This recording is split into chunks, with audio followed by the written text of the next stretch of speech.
Imagine a routine flight that turned into the deadliest aviation disaster in history. Sunjet 282, proceed directly to runway, backtrack, and hold. BA 783, hold short of the runway and stand by for taxi clearance. Tenerife, KLM 4805, you finish refueling, requesting clearance for startup. It was a day no one expected.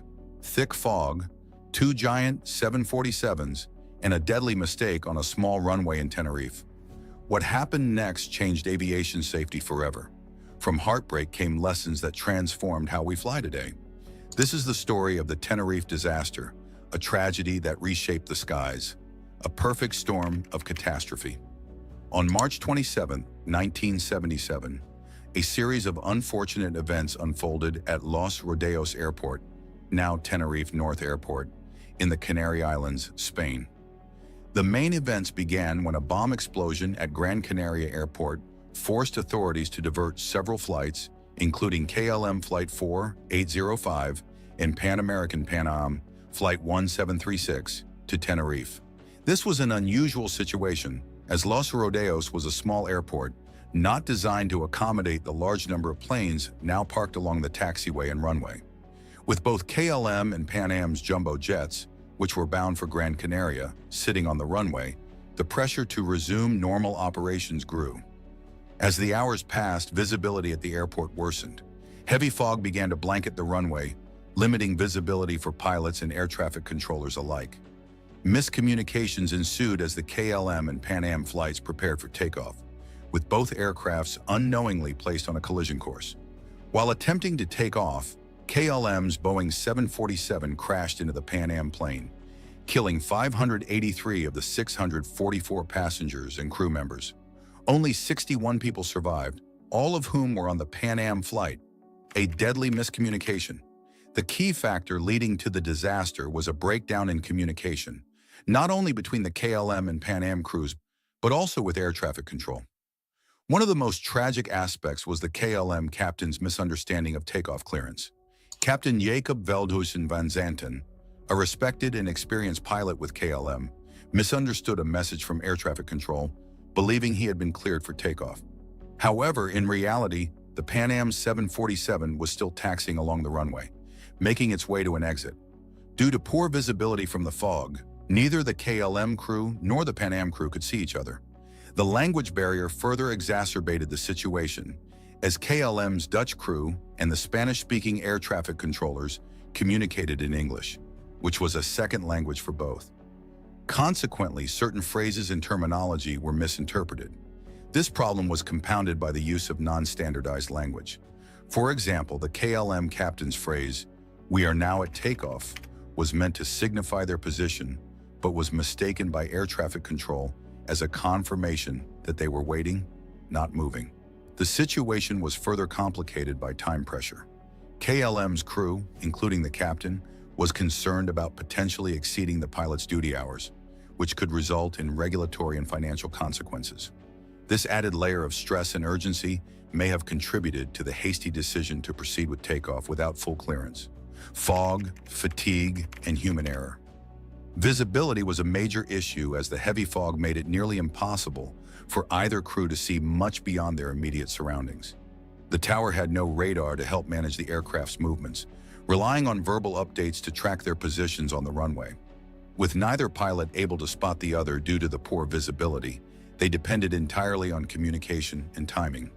The KLM crew's actions reflect a classic case of confirmation bias, where they misinterpreted communication to fit their assumption that they had been cleared for takeoff. Once the KLM 747 began rolling, the Pan Am flight had no time to maneuver off the runway or warn the other crew. The crash occurred within seconds, leaving almost no time for either pilot to react or correct the error. Another contributing factor was fatigue. The flight crews had already faced extended hours, and the stress of waiting at a small, overburdened airport added to their exhaustion.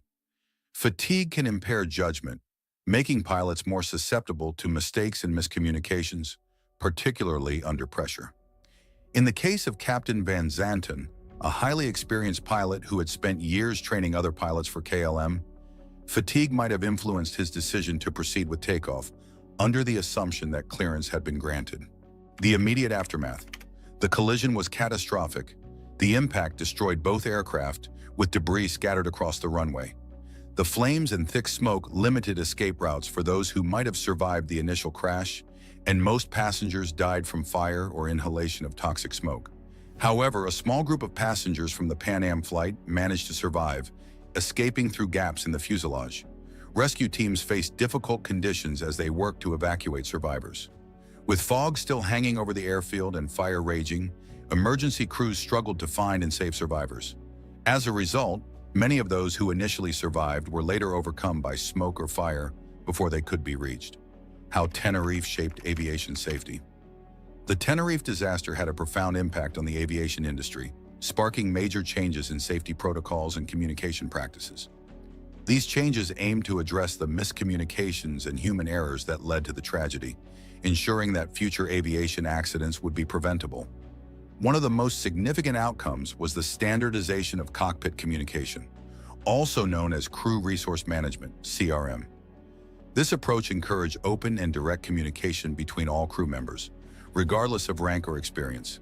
For example, co-pilots were now trained to challenge their captain if they felt an error was occurring, making it less likely for a single person's misinterpretation to go unchallenged.